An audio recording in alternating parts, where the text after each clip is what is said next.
En 1974, voilà maintenant un demi-siècle, René Dumont fut donc le premier candidat écologiste à l'élection présidentielle, comme vient de nous le rappeler à l'instant ce documentaire réalisé par Anne-Charlotte Gouraud, où comment cet ingénieur agronome, pourtant maître d'œuvre du productivisme agricole français de l'après-guerre, s'est converti à l'écologie en fustigeant un modèle de croissance menaçant l'humanité. Mais quel héritage aura légué René Dumont au mouvement écologiste français ? Eh bien, nous allons poser la question à nos invités présents aujourd'hui sur ce plateau de Débat Doc. Brice Lalonde est tout d'abord avec nous.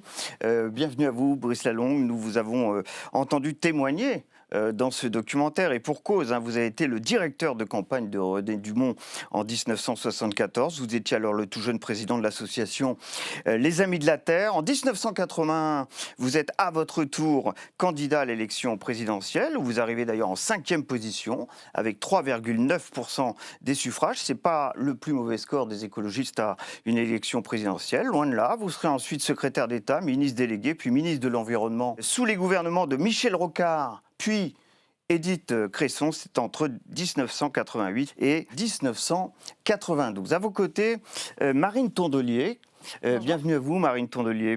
Vous êtes la numéro 1, la secrétaire nationale du parti Les Écologistes, anciennement Europe Écologie Les Verts. Vous êtes par ailleurs élue d'opposition au conseil municipal d'Hénin-Beaumont, et ce depuis 2014, et conseillère régionale des Hauts-de-France depuis 2022.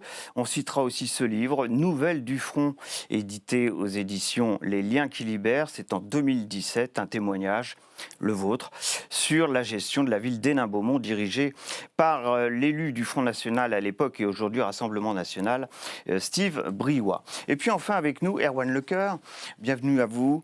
Vous êtes sociologue, politologue, enseignant-chercheur à l'université Grenoble-Alpes et spécialiste de longue date de l'écologie politique et du mouvement écologiste français. Ça tombe bien, c'est notre sujet d'aujourd'hui, après ce documentaire sur René Dumont. C'est vous qui avez été le chercher, René Dumont, pour se présenter en 1974. C'est ce qu'on a vu, découvert dans ce documentaire sur le tarmac, je crois que c'était à Bourget. Vous l'interpellez, vous essayez de le convaincre, il vous donne 24 heures pour vous donner une réponse, et vous dites très souvent, René Dumont, c'était un prophète, tout simplement. Ne targuez pas de félicitations concernant René Dumont. C'est quand même extraordinaire de penser quand même. Il arrive avec sa djellaba rouge là, de la Caravelle, c'était des Caravelles, il descend et hop, on le retrouve là, on le coince. Ouais. Monsieur le professeur, accepteriez-vous d'être notre candidat ? Il ne comprenait pas de quoi il s'agissait, candidat, quoi, pourquoi, etc. Et puis à la fin, donnez-moi 24 heures, et en 24 heures, il dit oui. C'est quand même absolument extraordinaire. Moi, je suis épaté, pas simplement par ce que dit René Dumont, mais son courage. Un courage inouï. Ouais. Et ensuite, il fallait le voir arriver devant les foules. D'abord, il était toujours à l'heure. Il n'acceptait pas qu'on soit en retard. Il arrive, il parle. Hop. Et ça dévide comme ça. Aucune inquiétude, aucune émotion. Il parle avec son cœur. C'est extraordinaire. Donc moi, je suis soufflé de cet homme, un vrai prophète, en effet. Il arrive, il annonce les difficultés qui viennent. Et puis c'est le bébé Dumont, Brice Lalonde. C'est un bébé Dumont parce que après cette fameuse élection de 1974, il y aura toujours un candidat écologiste à l'élection présidentielle, sauf en 2017 où Yannick Jadot ira sous les couleurs de Benoît Hamon, qui était lui l'élu qui était sorti des primaires socialistes. Vous êtes un bébé Dumont, vous ? Vous considérez comme tel ? Oui, bien sûr, mais pas simplement Dumont. Il y avait quand même énormément de personnes qui nous ont influencés à l'époque. Et puis, je suis aussi un bébé 68. C'est-à-dire, on a appris à militer à l'époque. Et puis, il y a le fameux rapport Meadows qu'on évoque dans ce film, 1972. Ça, c'est un marqueur. Et d'ailleurs, Dumont fera un livre, L'Utopie ou la mort, je crois que c'est ça. Et à la sortie de ce rapport... il y a Siko Mansholt, le président de la Commission européenne. Imaginez Ursula von der Leyen disant la même chose. Mais oui, c'est vrai, il faut une économie stationnaire. Immédiatement, colère de qui ? Du patronat français et de Georges Marchais, Parti communiste. Ce sont les deux qui rouspètent le plus en disant « mais c'est un véritable scandale de faire ça ». Ouais. Bon, c'était quand même très frappant. Et ce rapport disait « il faut stopper la croissance ». C'était le Club de Rome. Alors le Club de Rome, il était financé essentiellement par des industriels, d'ailleurs, ce Club de Rome. Et évidemment, d'où l'impact de ce rapport. Parce qu'on s'est dit, si les industriels commencent à être d'accord avec ce type d'approche, il y a peut-être un début de quelque chose. Voilà, si on a bien compris. Oui, absolument. Maintenant, ça a eu quand même une influence extrêmement importante. Et quand vous dites Bébé Dumont, la réalité, c'est qu'aujourd'hui, tous les partis politiques, tous les dirigeants savent qu'il faut s'occuper d'écologie. Donc, on sait que ça fait partie des affaires publiques, à côté de la culture, de la santé, de la défense, etc. Alors, est-ce qu'ils le font plus ou moins bien? Et est-ce que le parti écologiste, est-ce que les écologistes sont capables d'influencer suffisamment ou de prendre la tête de ce mouvement? Ça, c'est la discussion. Je ne pense pas qu'ils en soient capables, si vous voulez. Mais en revanche, ce que je vois, c'est que tous les partis sont obligés de parler d'écologie et de faire concurrence entre eux en disant « je m'en occupe mieux que l'autre et pour moins cher ». Bon, voilà. Si on va aujourd'hui se promener du côté du siège de cette formation, les écologistes, il ne faut plus les appeler Europe Écologie Les Verts. Vous nous appelez comme vous voulez. Vous pouvez même nous appeler les Verts, ça nous fait quand même plaisir. On sait qui on est. Alors, vous avez gardé le code couleur, vous. Hein. Dumont, c'était le pull rouge, et vous, c'est la veste verte. Il y a peut-être quelque chose avec René Dumont de ce point de vue-là, d'un point de vue de communication, de reconnaissance, de forme de reconnaissance, tout simplement. Est-ce que au siège... Parce que vous savez, quand on est écolo, on ne veut aussi pas passer la journée à savoir comment on va s'habiller. Je pense que c'est un point commun qu'on avait avec René Dumont. C'est quand vous décidez que vous mettez un pull rouge ou une veste verte, vous gardez beaucoup de temps pour penser sur le fond plutôt que de choisir vos vêtements dans la garde-robe. C'est de l'efficacité énergétique. J'en reviens au début de ma question. La forme, et si on va au siège de votre parti aujourd'hui, on voit peut-être quelque part encore une affiche, une photo de Dumont, son bouquin qui traîne sur une table, L'Utopie ou la mort. On a une salle René Dumont. Vous avez une salle René Dumont. On a une salle René Dumont, oui, c'était important pour nous. Et puis oui, on a des vieilles affiches de campagne, parce qu'on est très... cette histoire de notre mouvement, elle est importante pour tous ces militants, et en particulier pour sa secrétaire nationale. Moi, je suis née après René Dumont, donc ce pas des moments que j'ai connus personnellement, mais je sais qu'en cette année mémorielle, puisque c'est les 50 ans de sa candidature à la présidentielle, et c'est les 40 ans aussi de la naissance du Parti des Verts, qui naît en 1984, on parle beaucoup d'histoire dans notre mouvement cette année, et ça fait du bien, parce que je pense que quand on mène des combats aussi difficiles que peut l'être le combat écologiste, savoir d'où on vient, savoir qui sont nos précurseurs, c'est extrêmement important. Et moi, j'en ai toujours tiré une force énorme, parce que vous savez, être écologiste à toute époque, c'est jamais simple. On fait face à des gens qui sont contre nous. Alors vous avez dit, Monsieur Lalonde, voilà, il y a un concours entre partis pour savoir qui va en parler le plus. Nous, ce qui nous intéresse, c'est pas qui va en parler, c'est ce qu'on va en faire. Et là, c'est plus compliqué. Et je dois dire que moi, à chaque fois que c'est dur, je pense souvent aux personnes comme René Dumont qui ont porté ces idées à un moment où ça faisait rire les gens. C'est quelque chose qui revient beaucoup dans votre documentaire, d'ailleurs. Et puis, la dernière phrase du documentaire, c'est les visionnaires passent souvent pour des illuminés. Et d'ailleurs, c'est intéressant parce qu'il a choisi d'appeler son livre « L'utopie ou la mort ». Et souvent, moi, quand on a des grands meetings écolos, je cite souvent ce titre en disant « Non, René, tu n'étais pas un utopiste, tu étais avant-gardiste ». Et ce n'est pas la même chose. Pour moi, les utopistes, ce sont les autres. Nous, écologistes, je pense que c'est quelque chose qu'on partagera peut-être avec Brice Lalonde et Erwan Lecoeur. Nous, écologistes, nous sommes les réalistes. Les utopistes, c'est celles et ceux qui disent qu'on pourra tout continuer comme avant, jamais rien changer, qu'on peut consommer autant d'eau qu'on veut parce qu'il y a des bassines, autant d'énergie qu'on veut parce qu'il y a du nucléaire, j'en passe et des meilleurs, que chaque point de croissance est un point gagné sur la vie, peu importe comment il a été gagné et peu importe à qui il profite. Ça, pour moi, c'est de l'utopie. Les réalistes, plus que jamais aujourd'hui, c'est nous. Et c'est plus juste des politiques écologistes qui le disent, c'est un consensus scientifique inédit dans l'histoire de l'humanité, rien que ça. Et donc je pense que c'est peut-être de ce point de vue-là plus confortable de porter l'écologie aujourd'hui. Je ne dis pas que c'est simple tous les jours, mais au moins quand on en parle, voilà, les gens n'ont pas l'impression qu'on a inventé un truc cette nuit et qu'on essaye de propager la bonne parole. Tout le monde en a entendu parler. Voilà. Donc moi j'ai beaucoup d'admiration pour celles et ceux qui, vous voyez, les premiers qui ont dit par exemple le gaz d'échappement c'est dangereux pour la santé. On leur disait merci, retournez au Larzac, gardez vos pulls qui craquent et vos sandales, là, laissez-nous tranquilles. Aujourd'hui, je pense que quand on dit ça, à part le lobby automobile, tout le monde a bien compris que c'était vrai quand même et qu'on se battait pour la santé des gens, pour le bien commun. C'est un vrai progrès de ce point de vue-là. Et merci à ceux qui l'ont porté quand c'était dur. Alors, il y a toujours un débat qui a taraudé pendant de longues années les mouvements écologistes et on va dire l'écologie politique. Et Erwan Lecoeur, vous êtes penché dessus il y a maintenant quelques années, c'est de savoir si l'écologie et les mouvements écologistes devaient être de droite, de gauche ou ni de droite ni de gauche. Est-ce que ce débat est toujours d'actualité aujourd'hui? Est-ce qu'il a encore du sens, d'après vous? En Europe et en France, plus tellement en réalité. Il y a une écologie politique, un écologisme, on pourrait même dire, parce que c'est une des rares idées qui ne prend pas le isme à la fin, contrairement à libéralisme, socialisme, communisme et d'autres. L'écologisme, qui devrait s'appeler normalement comme ça, et qui est une vision du monde au sens idéologique du terme, quasiment.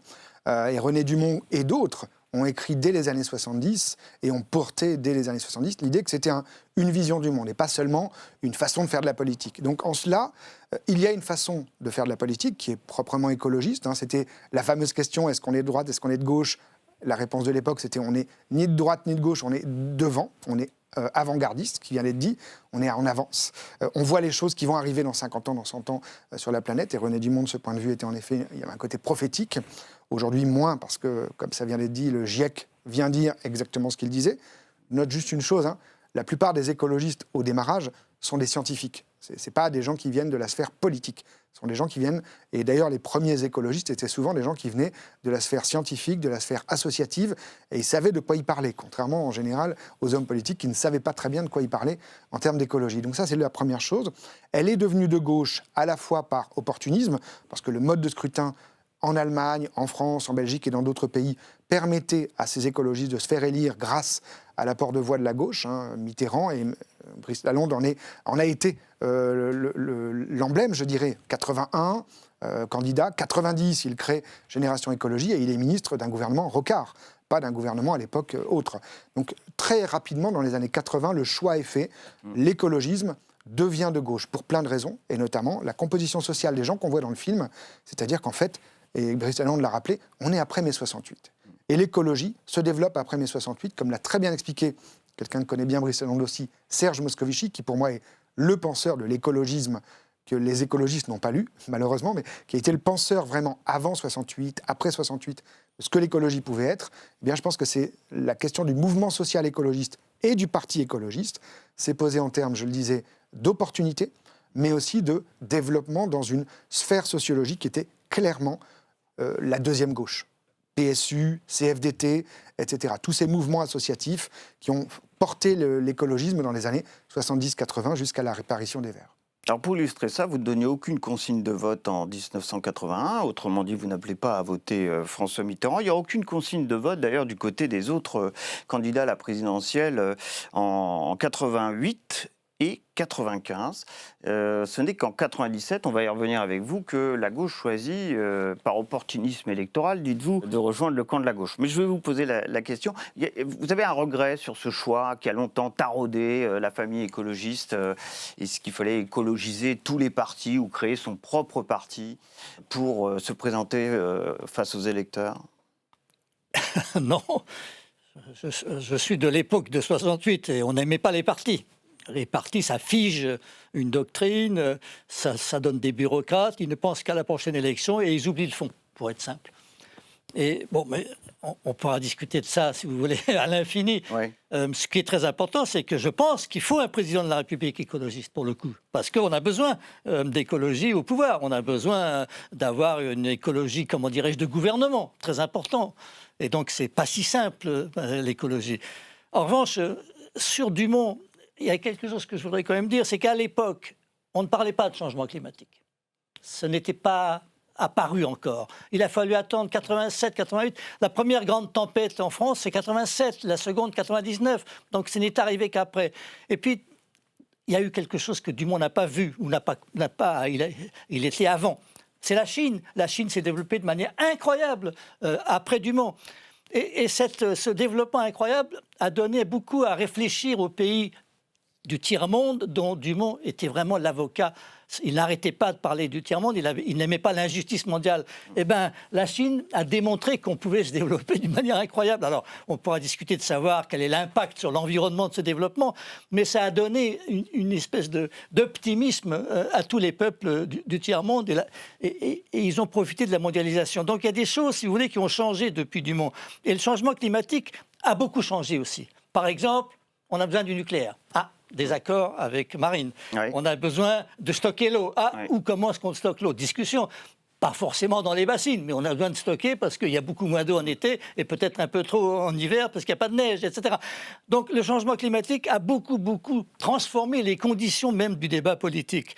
Et donc, si vous voulez, à l'époque, gauche et droite, c'était deux partis qui se battaient pour faire plus de croissance, plus de tout ce que vous voulez, plus de routes, plus de bagnoles. De productivisme. Exactement. De la gauche. Et donc, il n'y avait aucun intérêt à s'allier avec l'un ou avec l'autre. Et même en ce moment, la gauche, en principe, c'est plus. c'est plus d'égalité, plus de revenus pour la population, plus de production. Et l'écologie, c'est moins. Ah, attention, on ne fait pas n'importe quoi là. On ne peut pas continuer comme ça jusqu'à l'infini. Et donc cette espèce de heurt entre la gauche et l'écologie, à mon avis, est en train de détruire la gauche complètement. On voit bien qu'en ce moment, le pauvre Parti socialiste et les autres, ils ont beaucoup de mal à intégrer l'écologie dans leur corpus. Ça ne colle pas.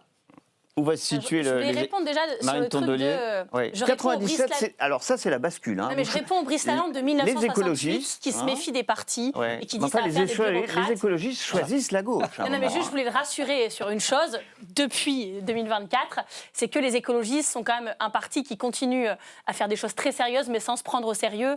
Je pense que ce point de vue-là, on est quand même très différent des autres partis. Moi je le vois, ce week-end, je suis encore allée avec ma voiture jusqu'à la manif anti-nucléaire contre le PR de Pinly, rejoindre tous les copains anti-nucléaires de France. Ils me voyaient arriver en disant t'es venue toute seule. Je dis bah oui, j'étais en week-end de famille en Picardie. Ils disaient nous on pensait que les chefs de parti ça venait avec 50 personnes. Et on dit non mais on est chez les Verts en fait.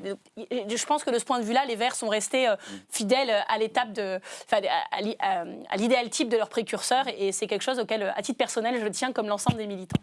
Ensuite, sur la question de savoir si on est de gauche, de droite. Oui, alors vous avez choisi la gauche en 97, en tout cas, ceux qui vous ont précédé. En 97, j'étais à l'école alors vous y êtes primaire, resté alors. Pas choisi du tout, mais je sais dans quel parti j'ai adhéré. Pourquoi la gauche ? Et je sais pourquoi. Et pourquoi l'avenir des écologistes, si on en croit votre parti, mais moi, je vous parle est allé chercher dans une coalition de gauche aujourd'hui. Je vous parle depuis un territoire qui est quand même très rogné par l'extrême droite, d'une région qui est gouvernée par la droite. Moi, je suis dans l'opposition avec Xavier Bertrand à la région.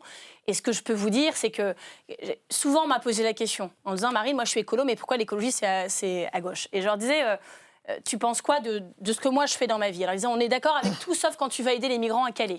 Et je leur disais oui, mais donc toi tu veux défendre les animaux, tu veux défendre le droit des animaux, des Yorkshire, des dauphins, les fleurs et les oiseaux. Par contre, les migrants à Calais, non. Ah non, parce qu'eux, il faut qu'ils restent dans leur pays, tout ça. Je leur disais, oui, mais vous savez, l'écologie, c'est un rapport à des espèces entre elles ou c'est un rapport à son écosystème. Et on ne peut pas décider qu'on a de l'empathie pour les animaux et pour les fleurs, mais pas pour d'autres êtres humains. Pour moi, c'est un tout global. Et en cela, l'écologie s'inscrit à gauche.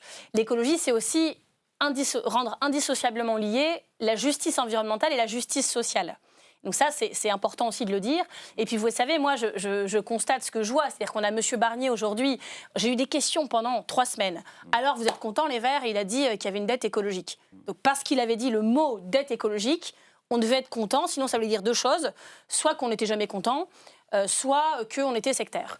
Et moi, je disais, mais il a dit dette écologique, c'est très bien. D'ailleurs, dette financière et dette écologique, c'est pas pareil. Parce que la dette écologique, on peut pas la rembourser. Il y a quand même un truc d'effet cliqué sur le climat, sur l'extinction des espèces.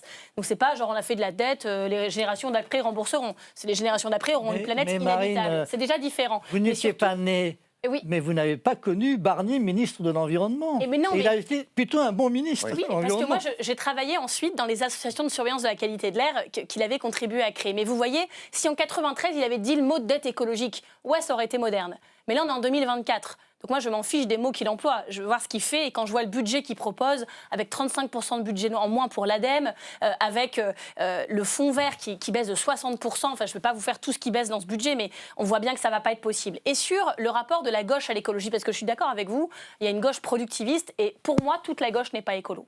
Mais ce que j'ai vu dans les négociations du nouveau Front populaire, c'est que l'écologie, ce n'était pas juste la couleur de ma veste. Et qu'on a réussi à faire une plateforme programmatique, une plateforme de gouvernement. C'était la première fois qu'il y avait une plateforme de gouvernement dans ce pays qui disait moratoire sur les projets autoroutiers, moratoire sur les méga-bassines.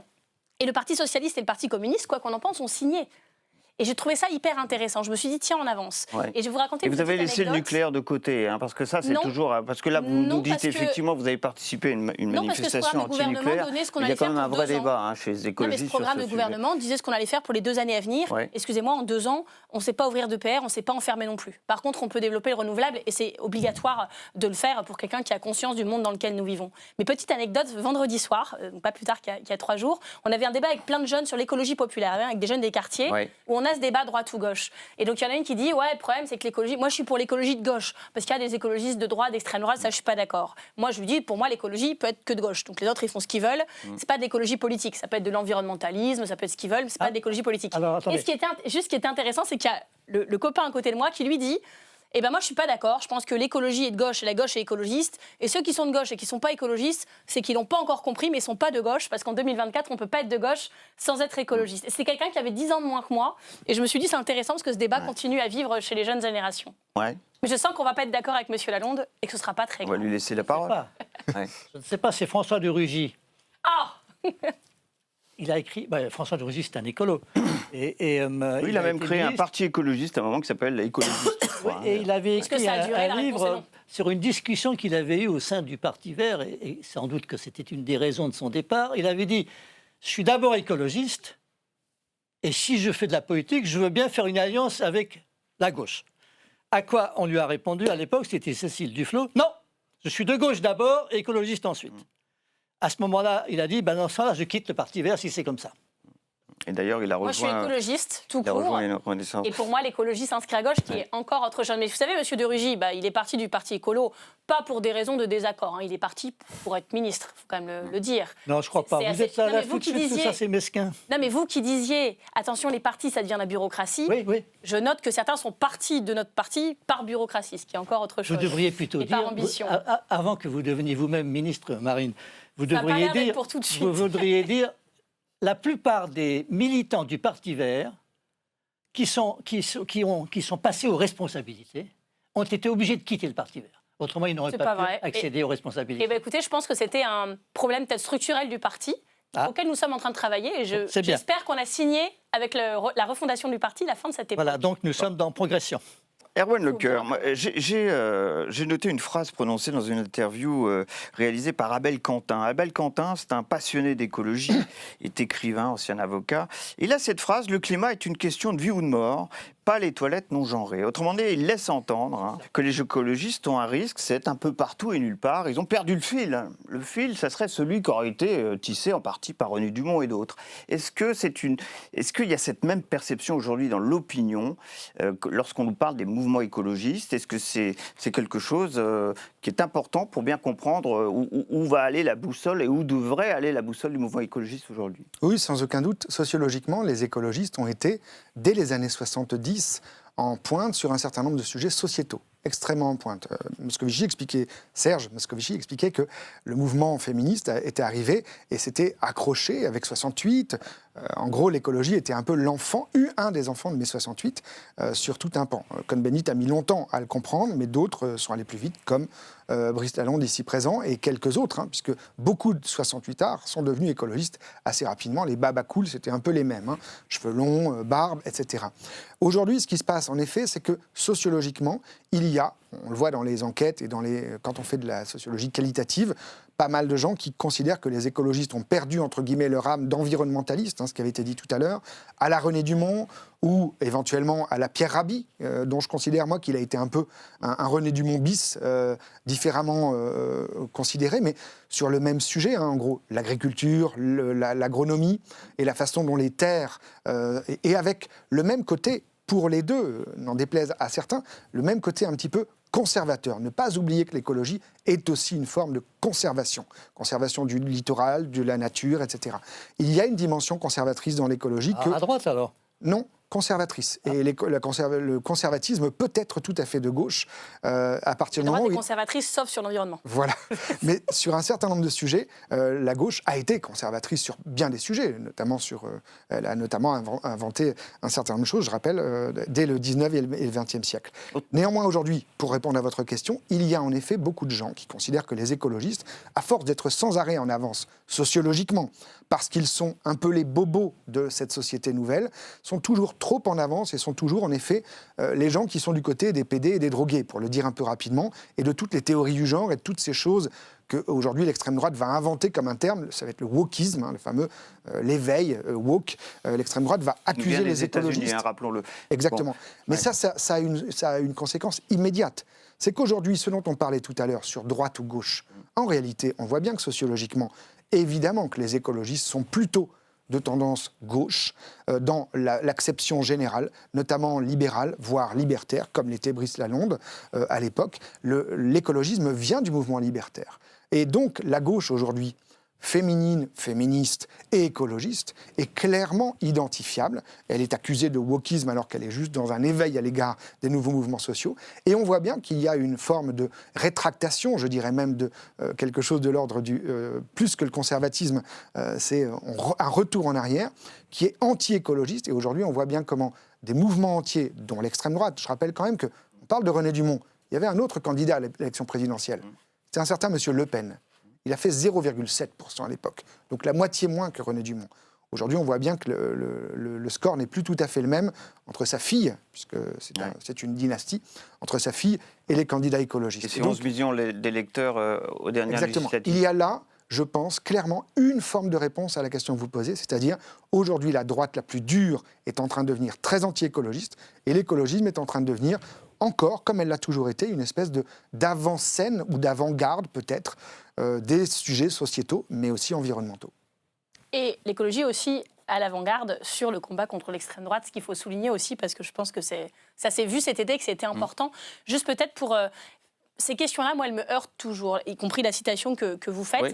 Elle est dénigrante vis-à-vis de notre mouvement. La réalité, c'est que les écologistes sont des avant-gardistes et qu'on est à l'avant-garde sur le combat environnementaliste. Mais est-ce qu'on ne vous attend pas plus sur les sujets purement Mais moi, je ne prends pas de leçon de morale écologistes des gens sur l'environnementalisme. Ça fait 15 ans que je suis adhérente à Greenpeace, 15 ans que je suis adhérente à la Ligue de protection des oiseaux. Ouais. Et j'étais dans ces associations bien avant d'être en politique. Non, il y a quand même quelque chose. Oui, mais je trouve que... Vous savez, moi, je vais vous le dire sur plein de plateaux télé. Je me bats pour parler d'écologie. Oui. J'arrive, on négocie les sujets. Enfin, on négocie, il y a un débat. La veille, on dit, on fait sur quoi ? Il n'y a pas d'environnement. Donc, je relance mon équipe, on va en parler. Oui, bon, en dernier, éventuellement, on parlera de ça. Évidemment, c'est toujours le truc qui passe à la trappe. Donc, je dois me battre pour le mettre dans chacune de mes réponses quand je le peux. Et en fait, c'est pas nous qui en parlons. Il ne tient qu'à vous qui passe à la trappe. Comment ? Il ne tient qu'à vous, finalement, que ça passe à la trappe. Oui, mais il ne tient qu'à moi. Ce que j'ai quand même bien compris depuis le temps, c'est qu'on peut compter que sur nous-mêmes.